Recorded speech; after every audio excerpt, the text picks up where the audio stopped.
saya Mariana Vitasari Nanur, saya dari kelas 11K.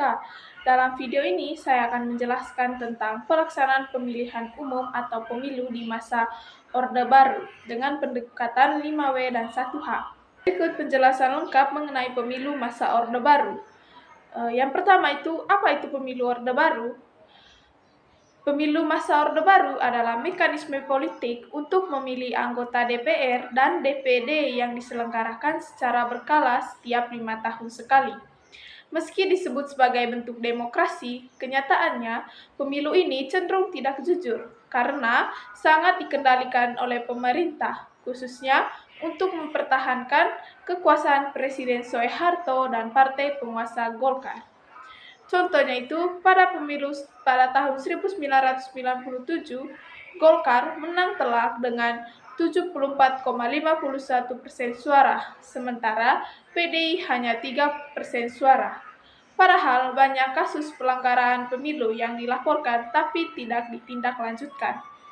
Yang kedua ada mengapa pemilu tetap dilakukan di masa Orde Baru? Pemilu tetap dilakukan untuk memberi kesan bahwa Indonesia adalah negara demokrasi.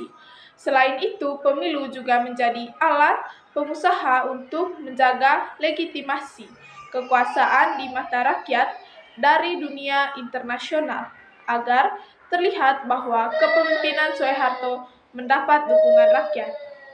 Contohnya, PNS, pelajar, mahasiswa, bahkan anggota TNI atau Polri diwajibkan memilih Golkar. Banyak kampanye dari PPP dan PDI dilarang atau diawasi ketat. Jadi meskipun ada pemilu, hasilnya sudah bisa ditebak. Yang ketiga, kapan pemilu Orde Baru dilaksanakan? Pemilu diadakan secara rutin setiap 5 tahun sekali, sejak tahun 1971, setelah itu berlangsung pada 1977, 1982, 1987, dan 1992. Dan terakhir pada masa Orde Baru yaitu pada tahun 1997. Contohnya, pemilu 1987 adalah pemilu kelima Orde Baru. Dalam pemilu ini, Golkar menang dengan lebih dari 70%.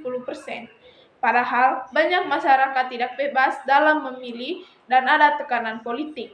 Yang keempat, di mana pemilu diselenggarakan? Pemilu dilaksanakan di seluruh wilayah Indonesia, mulai dari kota besar hingga desa terpencil.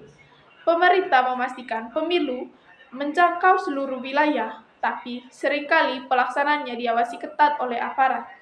Contohnya itu di beberapa daerah seperti Papua dan Kalimantan. Pemilu tetap dilakukan meski dengan fasilitas yang terbatas. Namun, aparat keamanan ikut serta dalam proses pengawasan pencoblosan, sehingga warga tidak sepenuhnya bebas. Yang kelima, siapa saja yang terlibat dalam pemilu? Peserta pemilu itu seperti Golkar, PPP, dan PDI, hanya 3 partai ini yang diperbolehkan ikut sejak tahun 1973 setelah fusi partai. Penyelenggaraan Lembaga Pemilihan Umum atau LPU di bawah pengawasan pemerintah. Pemilih warga negara Indonesia berusia 17 tahun ke atas atau sudah menikah.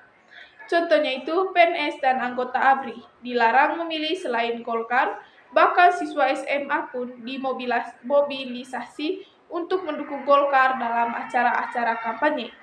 Yang keenam, bagaimana proses pelaksanaan pemilunya?